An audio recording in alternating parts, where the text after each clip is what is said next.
So hi guys, நான் உங்கள் நேரத்தில் பண்ணி ஃபஸ்ட்டு எடுத்துனே ரோலிங் ஆகி போச்சு.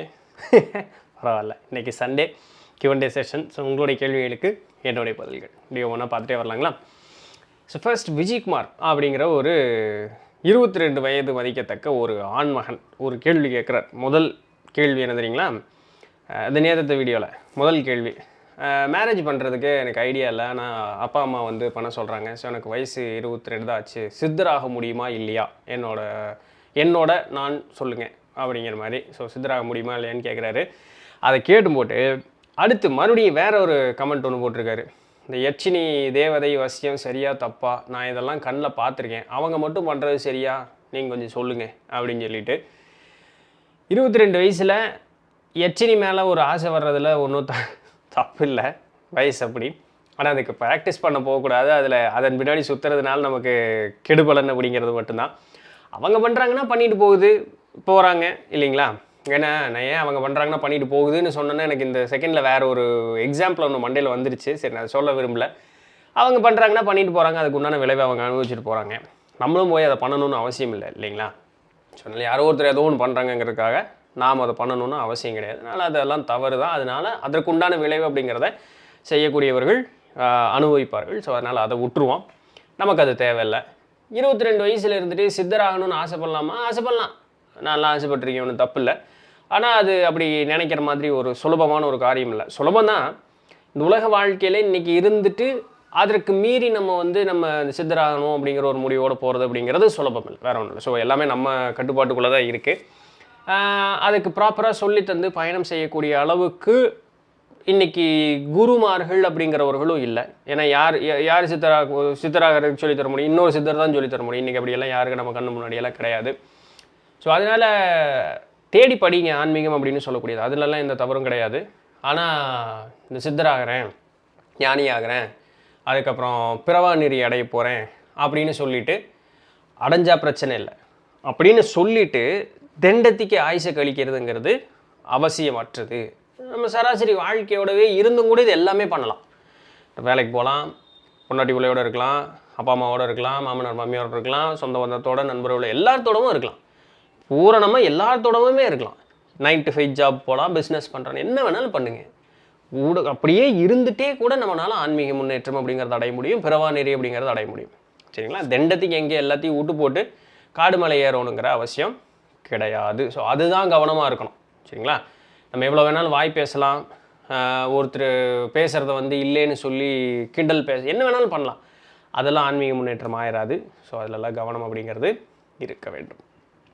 அடுத்து நம்மளுடைய சிவனடியார் ஜெகதீஷ் தசமகா வித்யா டாபிக் என்னாச்சுன்னு கேட்குறாரு. நானே மறந்துட்டேங்க, நேற்று வீடியோ அப்லோட் பண்ணும்போது தான் பார்த்தேன், கீழாக போயிடுச்சு, போட்டுடலாங்க. சரிங்களா? அடுத்தது தாந்திரிக் ப்ராக்டிஸ், அதை பற்றி ஒரு பிளேலிஸ்ட் க்ரியேட் பண்ணுங்கள், சித்தர்கள் அதை பற்றி எழுதியிருக்காங்களா அப்படின்னு சொல்லிட்டு. ஏன்னா கேரளாவில் வட தேசத்துல எல்லாம் பார்த்தீங்கன்னா இது ரொம்ப பாப்புலராக இருக்குது. தமிழ்நாட்டில் தான் ஆரிஜினேட் ஆச்சு. But so any idea about this topic அப்படின்ட்டு அவங்களுக்கு மந்திர தியானம் தான் ரொம்ப ஈஸியாக இருக்குது, மந்திர சாண்டிங்கில் தியானம் பண்ணுறது ஈஸியாக இருக்குது சாதாரண இதை விட அப்படின்ட்டு ஏற்கனவே சொல்லியிருக்கேன். நம்ம முன்னாடியே ஒரு தந்திரம் பற்றின ஒரு பதிவு போட்டிருக்கோம், ஒரு பிளேலிஸ்ட் இருக்குது, எனக்கு பிளேலிஸ்ட் பேரை மறந்துட்டேன். அந்த பிளேலிஸ்ட்டில் முழுக்க தந்திரத்தை பற்றின தகவல் அப்படியே இருக்குது. அதை யாருமே கவனிக்கல, யாருமே பார்க்கல. ஆனால் அதுக்குள்ளே அவ்வளோ என்ரிச்டு நாலேஜ் இருக்குது. நான் அதுக்கு அவ்வளோ ரிசர்ச் பண்ணி அதெல்லாம் எடுத்து போட்டேன். ஈவன் தென் அது நாலேஜ் தான். நான் எந்த தந்திர பயிற்சிக்கும் போகலை, நான் எந்த குல ஆச்சாரத்தின்படி நான் பின்பற்றலை, எனக்கு அந்த மாதிரி எந்த குருவும் கிடையாது. நூல் பார்த்து நான் சொல்லலாம், சிதபெருமக்கள் எழுதியிருக்காங்க, யந்திரங்கள் இருக்குது, மந்திரங்கள் இருக்குது, எல்லாமே இருக்குது. ஆனால் அதை நான் சொல்ல போக இப்போ முந்தின அந்த தம்பி கேட்டார் பார்த்தீங்களா, அவங்க மட்டும் பண்ணுறது சரியா, நான் அந்த கேள்வியினுடைய ஆழம் புரிஞ்சுக்கணும். அவங்க மட்டும் பண்ணுறாங்க சரியா, அப்போ நானும் பண்ணலாம் இல்லை, அதுதான் அதனுடைய அர்த்தம். சரிங்களா? இல்லைன்னு வெளிப்படையாக சொல்லிடலாமா இருக்கும். ஆனால் அதனுடைய உள்ளார்ந்த அர்த்தம் என்ன, அவங்க மட்டும் பண்ணுறது சரியா, நானும் பண்ணுவேன். ஸோ அந்த மாதிரி ஆட்கள்கிட்ட போய் இது சிக்குச்சு அப்படின்னு சொன்னால் அவன்தான் பாவம். நம்ம 1000 சொல்லலாம், செய்யாதேன்னு சொல்லியே நம்ம அந்த நூலை பதிவிடலாம். பட் கேட்க மாட்டாங்க. சரிங்களா? ஏன்னா முன்னே அந்த மாந்திரிக பதிவு ஒன்று சொல்லியிருக்கோம் இல்லைங்களா, ஒரு தேவதை வசியம் பண்ணி ஒரு பையன் என்னானா அப்படின்னு சொல்லிட்டு. ஸோ அதனால் இந்த மாதிரி விஷயங்கள் கொஞ்சம் பதிவு பண்ணுறதை தவிர்த்துக்கலாம் அப்படிங்கிறது என்னுடைய கருத்து. நீங்கள் கோரிக்கை வைங்க, நீங்கள் கோயிலில் பூஜை பண்ணிகிட்டு இருக்கீங்கன்னு எனக்கு தெரியும், ஈசனார்ட்டையே கோரிக்கை வைங்க. ஒரு ஈசனாரே உங்களுக்கு குருவாக வருவதற்குண்டான சாத்தியக்கூறுகள் இருக்கும் இல்லையா? முடியாதுன்னு நம்ம சொல்லவே முடியாது. ஸோ அது வந்து தெய்வம் முடிவு பண்ண வேண்டியது. தாராளமாக கோரிக்கை வைங்க, உங்களுக்கு நல்லது ஒரு குரு அப்படிங்கிறவர் கிடைப்பார். மோனிகா அன்பரசன் அவங்க என்ன கேட்குறாங்கன்னா, திடீர்னு சிறு வயதில் மரணம் ஏற்படுவது ஏன், அதை ஏற்றுக்கொள்ள முடியவில்லை, காரணம் என்ன, நீதி நேர்மை நியாயம் என்று இருந்தால் ரொம்ப ரொம்ப துன்பம் தான் வருது, ஏற்றுக்க முடியல, எல்லாம் மாயின்னு நினைக்க முடியல. உங்களை யாருமே அப்படி நினைக்கவே சொல்லிங்க. அதாவது அது அது உண்மை தான், எல்லாமே மாயை தான், நீதி நேர்மை நியாயத்தோடு இருக்கணும் தான், அதெல்லாமே உண்மை தான், அதெல்லாம் சரி, அதுதான் முடிவும் கூட. ஆனால் அது சரிங்கிறதுக்காக நம்மளால் அதை ஏற்றுக்க முடியுங்கக்கூடிய அவசியம் கிடையாது. சரிங்களா? நம்ம நேற்று இங்கிலீஷ் சேனலில் போடும்பொழுது ஒரு பதிவு இருக்குது. அர்ஜுனர் கரெக்டாக போர்க்காலத்துக்கு போய் எல்லாம் முடிவு பண்ணியாச்சு, போர்க்காலத்துக்கு போய் நிற்கிறாங்க. அர்ஜுனர் சொன்ன முதல் வார்த்தை, நான் அந்த பகவத்கீதை எடுத்து வீடியோ போடுறதுக்காக படிச்சுட்டு இருந்தேன். அர்ஜுனர் சொன்ன முதல் வார்த்தை, எல்லாம் களத்தெல்லாம் சுற்றி பார்க்குறாங்க, கொண்டு போய் எதிரி இப்போ சேனை முன்னாடி என்னை நிறுத்து கண்ணா அப்படிங்கிறாரு அர்ஜுனர். கண்ணனும் கொண்டு போய் நிறுத்துறாரு. போய் நின்னொன்னே காண்டிவத்து கீழே விட்டார், கை வட்டான்னு அண்ணனும் காந்திபத்து கீழே விட்டார். கண்ணா என்னால் சண்டை போட முடியாது, அவன் எல்லாம் என் சொந்தக்காரன், அத்தனை பேர் என் சொந்தக்காரன், என் நண்பர்கள், அவங்க கூட தான் உண்டுறங்கி நான் வாழ்ந்திருக்கேன், இப்படி சண்டை போட்டது என்னுடைய ஆசான் குருமார்கள் எல்லாமே, இப்படி இருக்கவங்க கூட தான் சண்டை போட்டு நான் வந்து ராஜ்யத்தை வாங்கணும், எனக்கு அப்படி ஒரு ராஜ்யமே வேண்டாம், நான் பிச்சைக்காரனாகவே இருந்துட்டு போயிடுறேன், என்னால் முடியாது கண்ணான். இதுதான் அர்ஜுனர் வாயிலிருந்து வந்த முதல் வார்த்தை. கண்ணவரான் என்ன சொன்னார், அதெல்லாம் இல்லைடா நீ ஏற்றுக்கிட்டு தான்டா நான் சண்டை போடுறா அப்படின்னு சொன்னாரா? இல்லை, பொறுமையாக அவருக்கு சொல்லி புரிய வச்சார். நீதி நேர்மை நியாயம்னா என்ன, தர்மம்னா என்ன, ஏன் இந்த போர் நடக்குது, இந்த போர் நடக்கணுங்கிறதுக்கு உண்டான அவசியம் என்ன, நீ வந்து உன்னுடைய பங்கு இதில் என்ன, அப்போ இதெல்லாம் மாயை தான், நீ இங்கே நினைக்கிறது எல்லாமே இது உலக வாழ்வில் நடக்கிற ஒரு மாற்றம், அந்த மாற்றத்தில் நீ ஒரு கதாபாத்திரம், அவ்வளோதான். இன்றைக்கி இருக்கிறது நாளைக்கு போகிறதுங்கிறது ஒரு கதாபாத்திரம், அவ்வளோதான். அந்தந்த கதாபாத்திரத்துக்கு உண்டான வேலையை மட்டும் அவங்க செஞ்சுட்டே இருங்க, அவ்வளோ மட்டும்தான் வேலை. தவிர இவங்கெல்லாம் செத்து போயிட்டாங்கன்னு நீ நினைக்கிற இல்லை, இங்கே அழிவது உடல் மட்டும்தான், ஆன்மா அழியறதில்லை. அப்போது இதெல்லாம் இன்னைக்கு இந்த உருவம் இருக்குது, இந்த உருவம் மாறிடுச்சுன்னா வேற ஒரு உருவத்தில் கீழே வரப்போகிற, அவ்வளோதான். இது தொடர்ந்து நடந்துக்கிட்டே இருக்கக்கூடிய ஒரு நிகழ்வு, முக்தி பேர் அடைவது வரைக்கும் இது நடந்துக்கிட்டே இருக்கும், இதில் மாற்றமே இல்லை அப்படின்னு சொல்லி பொறுமையாக எக்ஸ்பிளைன் பண்ணுறார். சரிங்களா? சொல்லப்போனால் அது வெறும் ஒரு 3/4 மணி நேரம் நடந்த ஒரு கேள்வி பதில் தான் வந்து பகவத்கீதைன்னு பாருங்களேன். ஸோ இது பூரா சொன்னோன்னா அர்ஜுனருக்கு அப்போ ஒரு தெளிவு கிடைக்கும். அப்போ அந்த 3/4 மணி நேரத்துக்குள்ளே அர்ஜுனருக்கு ஒரு தெளிவு கிடைக்குன்னா அதுக்கு முன்னாடியே ஒரு அறிவை வளர்த்திருந்திருப்பார். அறிவை வளர்த்துன ஒரு மனுஷனே ஒரு செகண்டில் பட்டப்பட்டான்னு ஆகிட்டார்னா நம்மளாம் எந்த மாற்றணும்? நீங்கள் ஏன் அதை கேட்குறீங்கன்னு எனக்கு தெரியும், உங்களுடைய பிள்ளை வந்து தவறிட்டாங்கன்னு எனக்கு தெரியும். நீங்கள் அதை நினச்சி வருத்தத்திலேயே இருந்துக்கிட்டே இருக்கிறதுனால பயன் இல்லைங்கிறது போனவங்க போயிட்டாங்க, அது உண்மை. போனவங்க திருப்பி வரப்போகிறாங்க, அதுவும் உண்மை. இதுங்க நீங்கள் ஏற்றுக்கிட்டாலும் ஏற்றுக்கலைனாலுமே அதுதான் உண்மை. நான் இது உண்மைன்னு சொல்கிறேங்கிறதுக்காக நீங்கள் அதை ஏற்றுக்கணும்னு அவசியம் இல்லை. ஆனால் உண்மை மாறப்போகிறது இல்லை. உங்களால் ஏற்றுக்க முடியல அப்படிங்கிறதுக்காக உண்மை மாறப்போகிறதில்ல. நீங்கள் தொடர்ந்து போனவங்களை நினச்சி வருத்தப்பட்டுக்கிட்டே இருந்தீங்கன்னா கூட இருக்கிறவங்களுடைய வாழ்க்கையை பூரா சீர்கெடுத்துருவீங்க, உங்களையும் கெடுத்துக்குவீங்க, கூட இருக்கிறவங்களை பூரா சீர்கெடுத்துருவீங்க. இப்போ நமக்காக அவங்க அட்ஜஸ்ட் பண்ணுவாங்க, எவ்வளோ நாள் அட்ஜஸ்ட் பண்ணுவாங்க. ஒரு மனுஷனுக்கு பொறுமைன்னு ஒன்று இருக்கும் இல்லையா? சரி பாவம் அவனை எவ்வளோ நாள் தான் ஒரு மனுஷன் பொறுத்துக்கிட்டே இருப்பான். ஒரு கட்டத்தில் அவங்களும் ஒரு மாதிரி டென்ஷன் ஆவாங்க, விரக்தியாக என்ன கருமம் அது அப்படிங்கிற மாதிரி ஆயிரும். கண்டிப்பாக ஆகும், யாராக இருந்தாலும் ஆகும். சரிங்களா? ஸோ அதனால் வருத்தமாக இருக்க தான் செய்யுது. ஆனால் அது வருத்தப்படுறதுக்கு பயன் இல்லைங்கிறதுக்கு உண்டான அறிவும் இருக்குது. அந்த அறிவை பயன்படுத்தினா மட்டும்தான் அது வந்து நமக்கு அதுக்கு உண்டான விடை அப்படிங்கிறத தரும். வெறுமனே அறிவை ஸ்டோர் பண்ணி வச்சு ஒரு யூஸ் இல்லை, அது பயன்படுத்துறதுக்கு முயற்சி பண்ணணும். ஏன் அதை சொன்னாங்க, இதுக்கு பின்னாடி அர்த்தம் என்ன, அப்போ வாழ்க்கையினுடைய தத்துவம் என்ன, இதெல்லாம் சிந்திக்கணும். அறிவு இருக்குது, எனக்கு புரியுது இதெல்லாம் ஆயின்னு. அப்போ அதை நான் எப்போ ப்ராக்டிஸ் பண்ண போகிறேன், பயிற்சி பண்ணினா மட்டும்தான் அதில் மாற்றம் அப்படிங்கிறது வரும். இல்லாட்டி வெறும் பேச்சு தான், வெறும் பேச்சுனால ஒரு பயனும் இல்லை. ஸோ அதனால் பிள்ளை போயிட்டாங்க, நல்ல இடத்துக்கு போட்டோம், நம்மளும் போய் அவங்கள பார்க்க, நாமளும் ஒரு கட்டத்துக்கு போகத்தான் போகிறோம். யார் இங்கே இன்னும் நிலச்சோன்னு நிற்க போலும் போகிறதில்ல. அவங்க முன்னாடி போயிட்டாங்க, நம்ம பின்னாடி போக போகிறோம், அவ்வளோதான். மற்றபடி வேறு எதுவும் கிடையாது. எங்கள் அண்ணன் இறக்குற வரைக்கும் எங்கள் முன்னாடி எங்கள் அப்சியாக இருந்தார், எங்கள் பெரியம்மா இறந்தாங்க. சரிங்களா? எங்கள் பெரியப்பா இவங்க எல்லாருமே என்னை தூக்கி வளர்த்த நாட்கள், எனக்கு பெருசாக எதுவும் தெரியல. ஆனால் எங்கள் அண்ணன் இறந்தப்போ என்னால் அதை தாங்கவே முடியல. ஒரு நாள் குமுறிட்டேன், யாருமே வீட்டில் இல்லை. அப்போ அதுக்கப்புறம் மனசு ஒரு செகண்டு தெளிவு, இத்தனை வீடியோ பேசினமே, இவ்வளோ விஷயம் சொன்னமே, அவனை ஒரு செகண்டு மனசு படப்படான்னு ஆயிடுச்சு பார்த்தியாள். அந்த இடத்துல நின்றுட்டு திருப்பி நான் பேசினது, படித்தது, அனுபவப்பட்டது எல்லாத்தையும் ஞாபகப்படுத்தி பார்க்கும் பொழுது அப்போ தான் வந்து சரி, இது இப்படி தான் வாழ்க்கைன்னு படித்த அத்தனையும் ஒரு தடவை ரீவைன் பண்ணி மறுபடியும் இந்த என்ன சொல்கிறேன் அன்லேர்ன் அண்ட் லேர்னும்பாங்க இல்லையா, அந்த மாதிரி திருப்பி பண்ணோன்னு தான் மனசு ஒரு தெளிவான ஒரு நிலை. அதுக்கப்புறம் எனக்கு பெருசாக அழுகாச்சு வரவே இல்லை. அண்ணன் இல்லை, ஆமாம் இல்லை, இந்த இந்த இந்த பிறப்பில் அந்த உருவத்தை எங்கள் அண்ணன்னு கூப்பிட்டேன், அவ்வளோ மட்டும்தான். முன்னாடி என்ன கூப்பிட்டேன்னு தெரியாது, அடுத்து என்ன கூப்பிடுவேன்னு தெரியாது. அந்த முனியத்தில் எங்கேயாவது வராமல் இருந்தால் சரி, சரிங்களா? ஸோ அதனால் இது நிகழ்வு. இது எனக்கு புரிஞ்சதுனால, புரியறதுக்கு முன்னாடி நானும் அழுகுதான் செஞ்சேன், வருத்தப்படத்தான் செஞ்சேன். ஆனால் இன்றைக்கி எனக்கு புரிதலுக்கு உண்டான அந்த அறிவை பயன்படுத்திக்கிட்டேன் அப்படிங்கிறதுனால என்னால் இன்றைக்கி ஸ்டேபிளாக இருக்க முடியுது.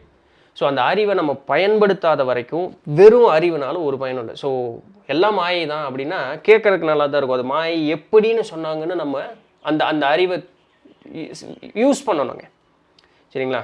ஸோ ஒன்று நல்லா புரிஞ்சுங்க, நீங்கள் வருத்தப்பட்டுக்கிட்டே இருக்கிறதுனால போனவங்க திருப்பி வரப்போகிறதில்ல.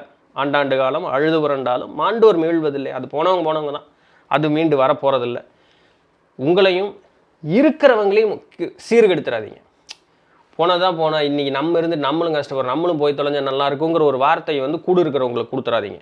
ஸோ அதுதான் வந்து ரொம்ப மோசம். போனவங்களுடைய துக்கத்தை விட இருக்கிறவனுக்கு தான் அது துக்கமாயிரும், சரிங்களா? அந்த ஒரு துன்பத்தை யாருக்கும் கொடுத்துடக்கூடாது, கவனமாக இருங்க.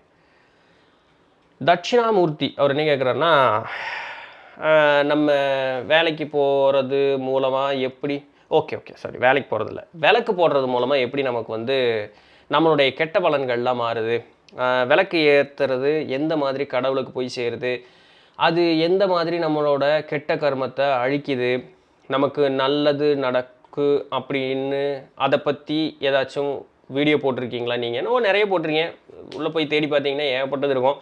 போடலைன்னா அதை பற்றி ஒரு வீடியோ போடுங்க அப்படின்னு சொல்லிட்டு பாருங்கள். யாக வேள்வி நடத்துவது அப்படின்னு இருக்கு இல்லையா? ஏன் யாக வேள்வியில் எல்லாத்தையும் கொண்டு போய் போட்டாங்கன்னா, பஞ்சபூதங்கள்னால ஆனது தான் இந்த உடல், இந்த உலகம், இந்த அண்டம் எல்லாமே, சரிங்களா? நம்மளுடைய அண்டம் பஞ்சபூதத்தினுடைய தன்மைகள்னால ஆனது. இப்போது இறைங்கிறது என்ன? கண்ணுக்கு தெரியாத ஆற்றல் அப்படிங்கிறது தான் இறைங்கிறது. இது எங்கே இருக்குது? எல்லா இடத்துலையும் இருக்குது. அதனுடைய சுரூபமாக தான் நாமும் இருக்கும். அதோட கம்யூனிகேட் பண்ணோன்னா மனம் ஒன்று தான், அதுக்கு ஒன்றி இருக்கக்கூடிய ஒரே விஷயம் இந்த பூத உடல் அப்படின்னு சொல்லக்கூடியது. ஏன் அந்த பூத உடல்னு சொன்னாங்க? பஞ்சபூதங்கள்னால ஆன உடல். இந்த பூத உடல் அது மேலே இருக்கக்கூடிய பற்று நீங்கும் பொழுது நம்ம வந்து அப்படியே பேசாமல் அமைதியாக உட்காருவோம். மனம் மட்டும் வேலை செய்யும். அந்த மனம் வந்து இந்த இறைங்கிற தன்மையோடு போய் கலக்கும். ஆனால் இப்போதைக்கு நமக்கு அந்த ஒரு நிலை இல்லை, சரிங்களா? அது அந்த சமாதி நிலை அப்படிங்கிறது வாய்க்கும்போது நடக்கும். நமக்கு இப்போதைக்கு அந்த நிலை இல்லை. அப்போ ஆனால் நம்ம வந்து பஞ்சபூதத்தோடு கம்யூனிகேட் பண்ணணும். எப்படி பண்ணுறது? அந்த பஞ்சபூதத்தையே துணை கொண்டுக்குவோம் அப்படிங்கிறது. அதற்கு 2 காரியம் ரொம்ப இலகுவானது. நிலம் அப்படிங்கிறது மாறவே மாறாது, அப்படியே நிற்கும். நீருங்கிறது பார்த்திங்கன்னா அந்த தன்மையை உள் வாங்கி வச்சுக்கும். நிலத்தை வந்து நிலம்ங்கிற பூதத்தினுடைய சக்தி நம்ம உள்ளே வாங்கணும் அப்படின்னு சொன்னால் அதில் ஏதாவது பயிர் விளைக்கணும் இல்லையா? நம்ம செடி கொடி இருக்கு வரீங்களா, அதை விதைச்சி அப்புறம் அதன் மூலமாக வரக்கூடியதை நம்ம எடுத்துக்கணும். ஸோ இது வந்து ஒரு செகண்ட் கிரேட் எனர்ஜி மாதிரி ஆயிரும். ஃபஸ்ட்டு கிரேட் எனர்ஜி எனக்கு வேணுங்க அப்படின்னு சொன்னால் நீர். ஏன்னா நீரை நம்மளால் பருக முடியும், சரிங்களா? நம்ம உடல்லலாம் தெளிச்சிக்கலாம், நீரை வந்து பருகலாம், என்ன வேணாலும் பண்ணலாம். ஆனால் இதை காட்டிலும் இந்த அண்டவெளியில் இருக்கக்கூடிய அந்த இறைங்கிற ஆற்றலோட இலகுவாக போய் கலக்கிறதுக்கு உண்டான ஒரு பூதம் ஒன்று இருக்குது. என்னன்னு கேட்டால் நெருப்பு தான், சரிங்களா? ஏன்னா அது நெருப்பு எரிஞ்ச என்ன இது, அது அப்படி அதை திருப்பி அந்த சக்தி அப்படியே அண்டத்தோடு கலந்துரும். அந்த அந்த நெருப்பு எரியறதுக்கு உண்டான அந்த ஒரு எனர்ஜி இருக்கிற வரை, ஃபியூல் இருக்கிற வரைக்கும் எரிஞ்சுக்கிட்டே இருக்கும். எரிஞ்சதுக்கப்புறம் என்ன ஆகுது? அது அப்படியே அண்டத்தோட கலக்கும். ஃபஸ்ட்டு காற்றோட கலக்கும், காற்றுன்னா ஆகாயத்தோட கலக்கும், அவ்வளோதான், முடிஞ்சுது. அப்போது நான் என்னுடைய மனசை ஒருநிலைப்படுத்தி நிறுத்தி அந்த நெருப்பு மேலே கவனத்தை வச்சு நான் மனதால் நினைத்தாலோ வாயார சொல்லாலோ சொற்கள் தான், சரிங்களா? வாயார சொல்லுவது சொற்கள், மனதால் நினைக்கும் போது சொற்களில் ஒன்றும் இல்லை, அது எண்ணங்கள். எண்ணத்திற்கு அதிகப்படியான சக்தி உண்டு. அந்த நெருப்பு மேலே கவனத்தை வச்சு அந்த நெருப்பை வந்து இறை அப்படின்னு சொல்லக்கூடிய அந்த ஒரு கவனத்தை வச்சுட்டு, அதனால தீபத்துக்கு நம்மளுடைய கலாச்சாரத்தில் அதிகப்படியான மதிப்பு அப்படிங்கிறது அந்த ஊதாது அப்படிம்பாங்க. ஏன்னா எச்சில் கூட அது மேலே படக்கூடாது, அந்த அளவுக்கு அதை வந்து இதாக வச்சுக்கோ அப்படிங்கிறது. காலில் மிதிக்காத அதெல்லாம் சொல்லுவாங்க இல்லையா? அப்போது அந்த தீபமே வந்து இறையாக நினச்சி என்னை காப்பாற்று, நான் செஞ்ச தவறு தான், நான் முன்ன தெரிஞ்சோ தெரியாமலோ செய்த தப்பு தான், நான் மனசார திருந்திட்டேன், என்னை காப்பாற்று, எனக்கு இதுபோல் உண்டான நல்லது ஒரு நிலை எனக்கு ஏற்படுத்தி கொடு அப்படின்னு மனசில் ஒரு நிலைப்படுத்தி நிறுத்தி, வாயார சொல்லணும்னு அவசியம் இல்லை, மனசில் ஒரு நிலைப்படுத்தி நிறுத்தி அந்த தெய்வத்தையே இறையாக நினச்சபடி வேண்டி நம்மளுடைய கவனம் பூரா அந்த தீபத்தில் இருக்கும் பொழுது அது என்னாகும்? அந்த எண்ணெய் அலைகள் அந்த நெருப்பில் போய் படும். நெருப்பு எரிஞ்சு முடிக்கும் பொழுது அதுக்கு காற்றோட கலக்கும், காற்று ஆகாயத்தோட கலக்கும். அப்போது நம்ம வேண்டுதல் அப்படின்னு சொல்லக்கூடியது எளிமையில் போய் அந்த இறைங்கிற ஆற்றலோட கலந்துரும். இதற்காகத்தான் அந்த பழக்கம். சும்மா தீபத்தை பற்றி வச்சுட்டு அங்கே சாமியை பார்த்துட்டு வெறுக்குன்னு கும்பிட்டு இருக்கிறது இல்லை, அதற்காக கொடுக்கப்பட்டது இல்லை. அதனால தான் முதல்லலாம் கோயிலில் பார்த்தீங்கன்னா அந்த சாமி காட்டும்போது தீபம் காட்டிகிட்டே வருவாங்க. நீங்கள் எதை ஃபாலோ பண்ணணும்? தீபத்தை தான் ஃபாலோ பண்ணிகிட்டே வரணும். அப்போ அங்கே உள்ளே இருக்கக்கூடிய பூசாரி என்ன பண்ணுவார்னா சாமியினுடைய அங்கத்தை அப்படியே விளக்கிட்டே வருவார். இந்த அங்கம் எதற்காக கொடுக்கப்பட்டது, இந்த முத்திரைகள் எதற்காக கொடுக்கப்பட்டது, ஏன் இத்தனை கைகள் இருக்குது, கைகளில் ஏந்திய அந்த என்ன சொல்கிறது ஆயுதங்களுக்கோ இல்லை ஏதோ ஒரு பொருட்களுக்கோ என்ன அர்த்தம், என்ன இதனுடைய தாத்பரியம் என்ன, இதெல்லாம் சொல்லுவார். இன்றைக்கெல்லாம் அதுக்கு ஆகிப்போச்சு, அதனால் பயன் எதுவும் இல்லைன்னு பாருங்களேன். திருச்சியில் புண்டரீக பெருமாள் கோயில்னு அர்த்தம் ஒரு கோயில் இருக்குது, திவ்ய தேசங்களில் ஒன்று. அங்கே போனீங்கன்னா இன்னும் அதை சொல்கிறாங்க. அப்போது இது போல் இருக்கும் பொழுது நீங்கள் எதை ஃபாலோ பண்ணுவீங்க? அப்படியே அந்த தீபத்தை ஃபாலோ பண்ணிகிட்டே வந்துக்கிட்டே இருப்பீங்க. அந்த தீபத்தை ஃபாலோ பண்ணிகிட்டே வந்துக்கிட்டே இருக்கும் பொழுது உங்களுடைய கவனம் அந்த தீபத்து மேலே மட்டும் ஒருநிலைப்பட்டு இருக்கும். அவர் அந்த காமிச்சு முடிச்சுட்டு அந்த அப்படி மணி அடிக்கும்போது அப்படியே இருக்கும் பொழுது உங்களுடைய கவனம் பூரா என்ன இருக்கும்? அந்த சாமியினுடைய உருவம் ஃபஸ்ட்டு கான்சென்ட்ரேஷன் அங்கே, ரெண்டாவது தீபம். அந்த ஒளியினுடைய அப்படியே வடிவத்தில் அப்படியே இருந்துக்கிட்டே இருக்கும். அந்த ஒளி வடிவத்தில் உங்களுடைய மனசு ஒருநிலைப்பட்டு அப்படி ஐக்கியமாக நிற்கும். நீங்கள் என்ன நினைக்கிறீங்களோ இன்ஸ்டண்ட்டாக நடக்கும். It's is practical ancient manifestation techniques, வேறு ஒன்றும் இல்லை. இதெல்லாம் அண்டத்தோட எளிமையில் கலப்பதற்குண்டான ஒரு வழி. அதனால தான் தினமும் வீட்டில் தீபம் பொருத்தணும். தினமும் அதை நின்று அது முன்னாடி நின்று வழிபடணும். அது அந்த நெருப்பு நம்ம மேலே படும்போது நமக்கு ஒரு இதமாக இருக்கும், ஒரு பாதுகாப்பு உணர்வு வரும். சரிங்களா? அந்த நெருப்புங்கிற நம்மளுடைய உணர்வுகளை நல்ல பாசிட்டிவாக தூண்டி விடக்கூடிய ஒரு விஷயம். ஸோ இதற்காக தான் இந்த மாதிரி ஒரு பழக்கம் அப்படிங்கிறது நம்மளுடைய பெரியவங்க நமக்கு கொடுத்துட்டு போனது. அர்த்தம் புரியலை அப்படிங்கிறதுனால இன்றைக்கி தண்டத்துக்கு அது பண்ணிகிட்டு இருக்கோம், ஒரு பயனும் வேலை செய்கிறது இல்லை அப்படிங்கிறது தான். இந்த 5 தீப எண்ணெய், அதுக்கப்புறம் இந்த திரி அந்த திரி எல்லாம் இன்றைக்கி கலப்படமாகி போச்சு. இலவம்பஞ்சில் இருக்கக்கூடிய ஒரு நல்லது ஒரு திரி வாங்கி நாட்டு மருந்து கடையில் போனீங்கன்னா சின்ன பொட்டலத்தில் இலவம்பஞ்சு திரி இருக்கும், அதை வாங்கிக்கங்க. வீட்டு பக்கத்தில் எங்கேயாவது செக்கில் ஆட்டுற நல்லெண்ணெய் இருக்குது அப்படின்னு சொன்னால் அந்த செக்கில் ஆட்டுற நல்லெண்ணெயை மட்டும் வாங்கி ஊற்றுங்க. நீங்கள் 5 தீபம் எண்ணெய் இல்லைங்க, 5000 கோடி தீபம் எண்ணெய் ஊற்றுனீங்கனாலும் புத்தி சரியில்லைன்னு சொன்னால் ஒன்றும் வேலை நடக்காது. ஸோ அந்த வெறும் ஒரு நல்லெண்ணெய் ஊற்றி ஒரு சாதாரண ஒரு திரி போட்டு கும்பிட்டா கூட சாமிக்கு உண்டான வேலை செய்ய, மனமும் அந்த தீபம் இறைன்னு நினைக்கக்கூடியதும் ஒரு நிலை போடணும். பட்டுச்சுன்னா வேலை நடக்குங்க. இதுக்காக தான் அது நீங்கள் செஞ்ச பாவத்துக்கு மன்னிப்பு கேட்டாலும் சரி, காசு பணத்தை கொண்டான்னு கேட்டாலும் சரி, எது கேட்டிங்கனாலும் நடக்கும். சரிங்களா? பிறவா நெறி வேணுங்கனாலும் கிடைக்கும். ஏன்னா இப்போ ஒருத்தர் கீழே கமெண்ட் போடுவார், எனக்கு காசு பணமெல்லாம் வேண்டாம் பிறவா நெறி வேணும்னு சொல்லிட்டு. ஸோ அதுக்காக அதை சேர்த்து ஒரு பிட்டவையும் போட்டு விட்டேன். ரைட்டு. முத்துமாணிக்கம் அவர் என்ன சொல்கிறாருன்னா, நேற்று இரவு தியானம் செய்தேன், இன்று காலை முதல் உச்சி துடித்து கொண்டே இருக்கிறது, தலைக்கு உள்ள ஹார்ட் பீட் கேட்குற மாதிரி இருக்குது. ஏன் அப்படி இருக்குது? எனக்கு எப்படி தெரியும் ஏன் அப்படி இருக்குன்னு? நீங்கள் என்ன பண்ணீங்கன்னே எனக்கு தெரியாது. தியானம் செஞ்சேன்னு சொல்கிறீங்க, நம்ம பல வகையான தியானங்கள் பார்த்து நீங்கள் என்ன பண்ணீங்கன்னே எனக்கு தெரியாது, நான் எப்படி உங்களுக்கு பதில் சொல்கிறது? சொல்லுங்க பார்க்கலாம். சரி இருக்கட்டும். இப்போது அதை அந்த விஞ்ஞான பைரவ தந்திரத்தோட அதுலேயுமே என்னத்தை செஞ்சீங்கன்னு எனக்கு தெரியல. சரி, அதுபோல் ஒரு மாதிரி கஷ்டமாக இருக்கிற மாதிரி இருக்குன்னா ஒரு நாள் 2 நாளைக்கு தியானம் செய்யாதீங்க, விட்டுருங்க. ஏன்னா உடல் புதுசாக அதுக்கு பழகும் பொழுது ஒரு மாதிரி ரியாக்ட் ஆகும். ஸோ நமக்கு எந்த பார்ட் அதிகமாக சென்சிட்டிவ்னஸ் அதிகமாக இருக்கும் அந்த இடத்துல அதுக்குனுடைய ரியாக்ஷன் காட்டும். கொஞ்சம் நாள் ஒரு நாள் 2 நாளைக்கு விட்டுருங்க. இல்லைங்க ஒரு நாள் 2 நாளில் விட்டுட்டேன், அதுக்கப்புறமா அப்படி தான் இருக்குன்னா பேசாமல் போய் கீழே உட்கார்ந்துட்டு ஒரு விரிப்பு போட்டு உட்காந்துக்குங்க. கீழே உட்காந்துட்டு இந்த சக்தி நிலை அப்படின்னு சொல்லக்கூடியது இந்த உச்சி துடிக்குது, இந்த புருவ மத்தி துடிக்குது, இந்த மாதிரி சொல்லக்கூடிய ஆட்களில் உண்டு. என்ன பண்ணுங்கன்னா அதுக்கு பேர் கிரவுண்டிங்கும்பாங்க. அந்த சக்தி நிலை அப்படியே கீழே இதை நீங்கள் கற்பனை பண்ணணும். இங்கே மேலே இருந்து அந்த துடிச்சிட்டு இருக்கக்கூடிய இடத்துல இருந்து அந்த கான்சென்ட்ரேட் பண்ணிங்க, அப்படியே அந்த சக்தி நிலை கீழே அப்படியே இறங்கி வருது, அந்த தோள்பட்டை வழியாக வருது, மார்பு பகுதியில் வருது. ஸோ இதெல்லாம் அந்த முதுகு தண்டு வடத்தை அப்படியே ஃபாலோ பண்ணிவிட்டு அப்படியே வருது. நான் கீழே அப்படி உட்காந்துட்ருக்கேன், என்னுடைய குதம் ஆசனவாய் இருக்கு பாருங்க, அந்த கீழே மூலாதாரம் அதன் வழியாக முழுமையாக அப்படியே அந்த நிலத்தோடு இறங்கிடுச்சு. எனக்கு தேவைப்படக்கூடிய என்னுடைய அன்றாட இந்த உடல் செலவு செய்யக்கூடியதற்குண்டான அளவுக்கு சக்தி எங்கிட்ட இருக்குது. அதிகப்படியாக இருக்கக்கூடிய சக்தி முழுமையாக இந்த பூமி தாயிடம் சென்று சேர்ந்து விட்டது. இது இந்த பூமிக்கு நல்லது ஒரு சக்தியாக சென்று அடையட்டும்னு வேண்டிட்டு கொஞ்சம் நேரத்துக்கு அப்படியே உட்காந்து வேறு எங்கேயும் கான்சென்ட்ரேட் பண்ண உட்காந்துட்டு ஒரு 2 நிமிஷம் அப்படியே உட்காந்துட்டு எந்திரிச்சிங்க, சரியாக போயிடும். சரிங்களா? இதுதான் தியானம் பண்ணும்போது நான் அதுக்கு தான் திரும்ப சொல்கிறேன். தியானம் பண்ணும்போது சக்தி மேலே ஏறும். அது எந்திரிக்கிறதுக்கு முன்னாடி திருப்பி அந்த சக்தி நிலையை கீழே கொண்டு வந்துட்டு தான் எந்திரிக்கணும்னு எல்லா பதிவுகளையும் நான் அதை சொல்லிகிட்டே அதுக்கு பேர் இது இன்னைக்கு சொன்னால் கிரவுண்டிங் டெக்னிக்குங்கிறாங்க. நம்ம குண்டலினி ஏற்றி இறக்கணும்னு சொன்னால் நம்ம அது என்னமோ வித்தியாசமாக நினைக்கிறோம். இன்றைக்கி ஆங்கில மோகம் அந்தளவுக்கு ஆகிப்போச்சு இல்லைங்களா? சரி, அப்போ இது மாதிரி முயற்சி பண்ணிங்கன்னா அந்த அங்கே துடிக்குது இங்கே துடிக்குதுங்கிறது எல்லாமே சரியாக போயிடும். சரிங்களா?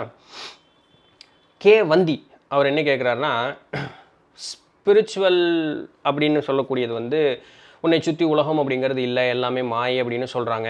இதை எப்படி வந்து நம்ம உண்மைன்னு நம்புறது? இந்த வேர்ல்டு இஸ் தேர், நான் வந்து ஆழ்ந்த உலகத்தில் போகும்போது இந்த உலகம் அப்படிங்கிறது இருக்குது, என்னுடைய உலகத்திற்கு என்னுடைய பிறப்பிற்கு முன்னதாகவும் இறப்பிற்கு அப்புறமும் அது இருக்கும். ஸோ இதை பற்றி ஒரு வீடியோ போடுங்க அப்படின்னு சொல்லி இவருடைய பதிவுகளை நம்மளுடைய 134 பதிவுகளில் பெருவாரியான பதிவுகளில் பார்த்துருக்கேன். அது என்ன 134 பதிவு? யோக வாசிஷ்டம்னு சொல்லி இவர் கேட்ட கேள்வி அப்படியே யோக வாசிஷ்டமில் இருக்குது. இந்த உலகம்லாம் ராமராதான் திருப்பி திருப்பி கேட்குறேன், இந்த உலகம் நான் பார்க்குறேனே, என்னை தொட்டு உணர முடியுது, உங்களை நான் பார்க்குறேனே, இதெல்லாம் எப்படி நீங்கள் மாயின்னு சொல்கிறீங்க? 134 வீடியோ இருக்குது. 1 2 இல்லைங்க, 134 வீடியோ இருக்குது. அவர் கே வந்தி அவர் உங்களோட இதையவே நான் பார்த்துருக்கேன் நிறையா. நீங்கள் என்ன கவனிச்சிங்கன்னு எனக்கு தெரியல. திருப்பியும் அந்த 134ஐயும் பாருங்கள். ஏன்னா 134 வீடியோ நான் திருப்பி சொல்லணுங்கிறது இது அர்த்தமற்ற ஒரு காரியங்க. சரிங்களா? பாருங்கள், உங்களுக்கு அதுக்குண்டான விடை அதில் தெரியும். அடுத்தது எஸ் ராஜஸ்ரீ அப்படிங்கிறவங்க என்ன கேட்குறாங்கன்னா, இன்றைக்கி ஒரு அமைப்பு ஒருத்தங்க இருக்கிறாங்க. அந்த அமைப்பில் இருக்கிறவங்க வந்து அவங்க ஒரு அமைப்பை பர்டிகுலராக சொல்லியிருக்காங்க. இதுபோல் இன்றைக்கி ஏகப்பட்ட அமைப்புகள் அப்படிங்கிறது உண்டு. அவங்க எல்லாமே மொத்தமாக ஒரு கூட்டமாக உட்காந்துட்டு இந்த தீக்கை அப்படிங்கிறது கொடுக்குறாங்க. இதை பற்றி நீங்கள் என்ன நினைக்கிறீங்கன்னு என்கிட்ட கேட்குறாங்க. ஒவ்வொரு தனி மனிதனுடைய திறம் அதை வந்து சரியாக பார்த்து புரிந்து கொள்ளாமல் இது போல் செய்வது அப்படின்னு சொல்லக்கூடிய சரியாக இது வேலை செய்யுமா அப்படின்னு சொல்லிட்டு ஒரு பொழுதும் வேலை செய்யாது. நல்லா புரிஞ்சுக்கங்க. இவர்கள் செய்யக்கூடியது எல்லாமே வந்து தன்னை வெளிப்படுத்தி கொள்வதற்காக, பிரபலப்படுத்தி கொள்வதற்காக, காசு பணம் சம்பாதிக்கிற கொண்டது. இது நிறைய வீடியோவில் நான் சொல்லியிருக்கேன். அதனாலேயே நிறைய பேர்த்து கண்ணுக்கு நான் எதிரியாக தெரிஞ்சிருக்கேன். That is okay. அதுக்காக நான் என்ன உண்மையை சொல்லாமையாக இருக்க முடியும்? குருக்கிட்ட போகும்பொழுது குருகுலம் அப்படின்னு சொல்லக்கூடியது இன்றைக்கி நம்ம எல்லோரும் என்ன நினச்சிக்கிறோன்னா, அந்த பள்ளிக்கூடம் போயிட்டு கல்லூரி போகும்பொழுது அது ஒரு 50 பேர் 60 பேர்த்த ஒரு அறைக்குள்ளே அடைச்சிட்டு ஒரு அரைக்குறை வாத்தியர் வந்து தனக்கு தெரிஞ்சது தான் எல்லாம் அப்படிங்கிற மாதிரி ஒரு தனி மாணவனுடைய ஒரு திறம் தெரியாமல் எல்லாத்தையும் சொல்ல, அவனும் என்னத்தை புரிஞ்சுதோ வாழ்க்கையோ இப்படியே இருக்கேன்னு சொல்லி அவனும் படிக்கணும், இப்படியே தான் இருக்குது. இதைத்தான் நம்ம எல்லா இடத்துலையும் எதிர்பார்க்குறோம். இப்படியே இதைத்தான் நம்ம வந்து இந்த தீக்கை கொடுக்குற நேரத்துலையும் ஒரு குரு அப்படிங்கிறவர் இருப்பார் அப்படின்னு நம்ம நினச்சிக்கிறோம். அப்படி கிடையாது. ஒரு குரு அப்படின்னு சொல்லக்கூடியவர், ஒரு குருகுலம் அப்படின்னு இருந்தால் அவர் ஒரு சில பாடத்தை, இது போன பதிவிலேயே சொல்லியிருந்தேன், ஒரு சில பாடங்கள் எல்லாருக்கும் பொதுன்னு சொல்லி தருவாங்க. அது பிறகு அந்த தனிப்பட்டு சொல்லித்தரக்கூடிய ஒரு சில விஷயங்கள்னு உண்டு. அது ஒவ்வொரு நிலையை பொறுத்து. இந்த பொதுவாக எல்லாத்துக்கும் சொல்லித்தர பாடம் அப்படிங்கிறதே எல்லாருக்கும் புரியணும்னு அவசியம் கிடையாது. ஏன் அவரவருடைய அறிவினுடைய திறத்தின்பால் தான் அவர் இருப்பாங்க. ஒருத்தரையும் பார்த்து பொதுவாக சொல்லி தந்துட்டு ஏதாவது ஒரு சில மாணாக்கர்களுக்கு புரியலன்னு சொன்னால் அவர்களுக்கு தனியாக மறுபடியும் ஸ்பெஷல் கிளாஸ், இன்றைக்கி சொல்ல போனால் ஸ்பெஷல் கிளாஸ் எடுப்பார். சரிங்களா? ஸோ அதனால் இந்த கூட்டத்தோட கோவிந்தா போடுறது அப்படின்னு சொல்லக்கூடியது பயனில்லை. அப்படி கூட்டத்தோட கோவிந்தா போடும் பொழுது புரிதல் உள்ளவங்களுக்கு ஒரு மாதிரி இருக்கும், புரிதல் இல்லாதவங்களுக்கு ஒரு மாதிரி இருக்கும். உடல்நிலை மாறும், மனோநிலை மாறும், துன்பம் ஏற்படும். துன்பம் ஏற்படாதவர்களை மட்டும் நம்ம என்றைக்குமே எடுத்துக்காட்டாக காட்டிக்கிட்டே இருப்போம். துன்பம் ஏற்பட்டவர்களை நம்ம பிக்சருக்குள்ளே கொண்டு வரவே மாட்டோம். இல்லை இந்த நிலை மாற்றத்தை உணராதவர்களை நம்ம பிக்சருக்குள்ளே கொண்டு வரவே மாட்டோம். ரொம்ப சிம்பிளாக சொல்லிடுறோம், நீ தப்பாக பண்ணிட்ட, உனக்கு இன்னும் அந்த ஒரு நிலை வாய்க்கலை, உன் கர்ம பலன் அப்படி, இறைவனுடைய கருணை வந்து உங்கள்கிட்ட இந்த மாதிரி நிறைய சொல்லி அவனை மட்டுப்படுத்திடுவோம். ஏன்னா அதுக்கப்புறம் தான் நம்ம பேச முடியாது. சரி, நம்ம வந்து என்றைக்குமே லைம் லைட்டில் வச்சுட்டு இருக்கிறது எல்லாமே நான் அந்த அனுபவம் வந்து இந்த அனுபவம் வந்துன்னு சொல்லி எல்லாம் மனோமாயே தான், ஒரு அனுபவம் வெங்காயமும் கிடையாது. ஆனால் நம்ம வந்து அவங்கள மாதிரி இருக்கக்கூடியவர்களை தான் அந்த லைம் லைட்டில் வச்சுக்கிட்டே இருப்போம். இதெல்லாம் இன்றைக்கி காசு பிடுங்கிறதுக்கு உண்டான வழிதானே தவிர மற்றபடி வேறு ஒன்றும் கிடையாது. இந்த மாதிரி இன்றைக்கி நிறைய பேர் இருக்காங்க. நான் திரும்ப தான் சொல்கிறேன், ஆன்மீகம் அப்படிங்கிறது அது ரொம்ப ரொம்ப எளிமையானது. இப்போ நான் இவ்வளவு பேசுகிறேன்னா எப்படி இதெல்லாம் நடந்திருக்கும்னு நினைக்கிறீங்க? ஏதாவது பிறக்கும் பொழுது அப்படியே ஒரு தெய்வ குழந்தையாகவே பிறந்தேன் இல்லையே. அதே 2 கை 2 கால் கண்ணு மூக்கு எல்லாம் அப்படி தான் இருக்குது. படிக்கணுங்க, தேடி படிக்கணும், அலசி ஆராய்ஞ்சு பார்க்கணும், மெனக்கிடணும் இல்லைங்களா? அப்போ நம்ம அது பண்ணும் பொழுது ஒரு சில நிலை மாற்றங்கள் அப்படிங்கிறத நம்ம உணர்வோம். இப்போ நான் அடிக்கடி சொல்லுவேன், நான் என்னுடைய ஐயன் சிவவாக்கியர்னு சொல்லி நான் அவர்கிட்ட பேசுகிறேன்னு சொல்லுவேன். அந்த மாதிரி ஒரு சில பதில்கள், எனக்கு கிடைக்கக்கூடிய பதில்கள் ஐயனை தான் சொல்கிறாருன்னு நான் எதிர்பார்த்துக்கிட்டு இருக்கேன். ஆனால் ஐயன் தான் சொல்லுவார்னு எனக்கு தெரியுமா? அது என்னுடைய நம்பிக்கை, அவ்வளோதான். அவர் தான் சொல்கிறாருன்னு நான் நம்பிக்கிட்டு இருக்கேன், அவ்வளோதான். ஆனால் என்னுடைய கேள்விகளுக்கு பதில் கிடைக்கிது. இப்படி தான் என் வண்டி ஓடிக்கிட்டு இருக்கு. இன்றைக்கி நான் பேசுகிறதும் பயிற்சி பண்ணுறது எல்லாமே வந்து சுய முயற்சியினாலையும் திருவருள் கருணையினாலையும் நடந்தது தான். ஏன் இது உங்களால் பண்ண முடியாதுன்னு நினைக்கிறீங்களா? யாருக்கிட்டையாவது போய் ஏதாவது நிற்கணும், காசு கொடுக்கணும் அப்படின்னா தான் நினைக்கிறீங்களா? அவசியம் இல்லை. அது சொன்னால் நிறைய பேர் புரிஞ்சுக்கிறதே இல்லை. குரு வேணும், குரு எதுக்கு வேணும்? முதல்ல தீக்கை அப்படின்னு சொல்லக்கூடியது குரு எதுக்கு கொடுப்பார்?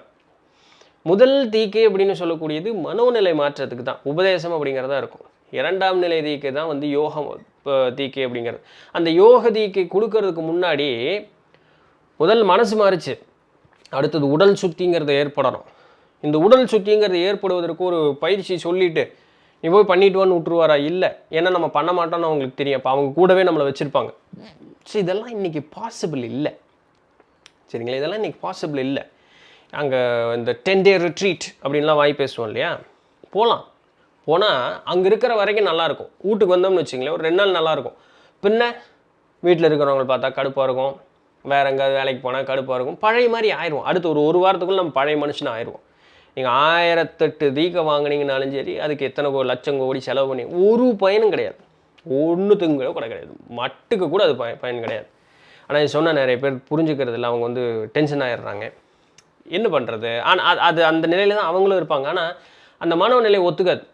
இல்லை நான் முன்னேறிட்டேன் நான் இந்த ஹெல்த் மினிஸ்டர் அந்த மாதிரி முன்னேறினா சந்தோஷம்தான் சாமி. சரிங்களா? முன்னேறிட்டீங்கன்னா கூட இருக்கிற 4 பேர்த்த வளர்த்தி விடுங்க, சந்தோஷம் தான். அதில் யாரும் இல்லைன்னு சொல்ல. ஆனால் அந்த நிலை வாய்க்கிறதுக்கு நம்ம எவ்வளோ மெனக்கெடணுங்கிறத நம்ம புரிஞ்சுக்கிறது இல்லை. உங்களுடைய ஐம்புலனும் அடங்கி அப்படியே முழுசும் அடங்கி நிற்கணும். அது வாட்சுதா இல்லைன்னு நீங்கள் சொல்கிறீங்கன்னா, நான் முழுசும் என்னை மறந்துட்டேன், பக்கத்தில் ஒரு இடி இடித்தாலும் சரி, இல்லை ஒரு அணுகுண்டு வச்சாலும் சரி, எனக்கு காதுலேயே விழுகாது. அதனுடைய அந்த அதிர்வலைகள் பயங்கர அந்த இருக்குன்னு வர எதுவுமே தெரியாது. நம்ம கண்ணு முன்னாடி நான் அப்படி உட்காந்துட்டு இருக்கேன், ஒரு வெறிநாய் பயங்கரமாக குலைக்குது, என்னை எப்போ வேணாலும் கடிச்சிடலான்னு ஒரு சூழல் அப்படிங்கிறது இருக்குது. அப்படிங்கிறது எனக்கு தெரியும். அமைதியாக இருக்க முடியுமா? கொசு கடிச்சிக்கிட்டே இருக்குது, அமைதியாக இருக்க முடியுமா? நான் உட்காந்துட்ருக்கேன், அப்போ தான் அம்மாவோ இல்லை பொண்டாட்டியோ இல்லை மருமகளோ யாரோ ஒருத்தங்க மிக்சி ஓடுவாங்க, கிரைண்டர் ஓடுவாங்க, குழந்தைய டிவி சத்தம் வைக்கும், வீட்டுக்காரர் கத்திக்கிட்டே இருப்பார், எல்லாமே நடக்கும். இருந்தாலும் அமைதியே இருக்க முடியுமா? தன்னிலை மறந்து அந்த இடத்துல உட்கார முடியுமா? இது எதுக்குமே நீங்கள் முடியாதுன்னு சொன்னீங்கன்னா உங்களுக்கு எந்த நிலையும் இன்னும் வாய்க்கலன்னு அர்த்தம். அப்போ நீங்கள் இன்னும் மனோமாயில தான் பயணிச்சுக்கிட்டு இருக்கீங்க அப்படின்னு அர்த்தம். சரிங்களா?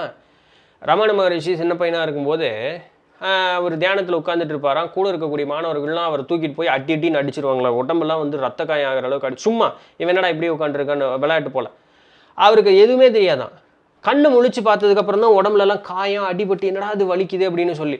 அந்த நிலை உங்களுக்கு வாய்ச்சிருச்சா இல்லைன்னு சொல்கிறீங்கன்னா நீங்கள் வெறும் நான் தான் ஹெல்த் மினிஸ்டரானு கொண்டு போய் கீழ்பாக்கத்தில் தான் ஓடணும், வேறு வழி இல்லை.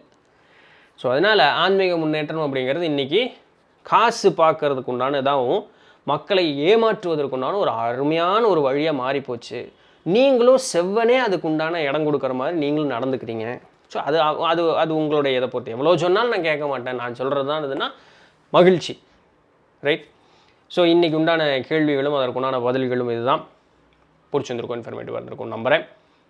நாளைக்கு வேறு ஏதாவது ஒரு சுவாரஸ்யமான செய்தியில் சந்திப்போம். அதுவரையும் தொடர்ந்து இருந்தீர்கள். நான் உங்களிடத்தில் இருந்துட்டு போனேன். நன்றி.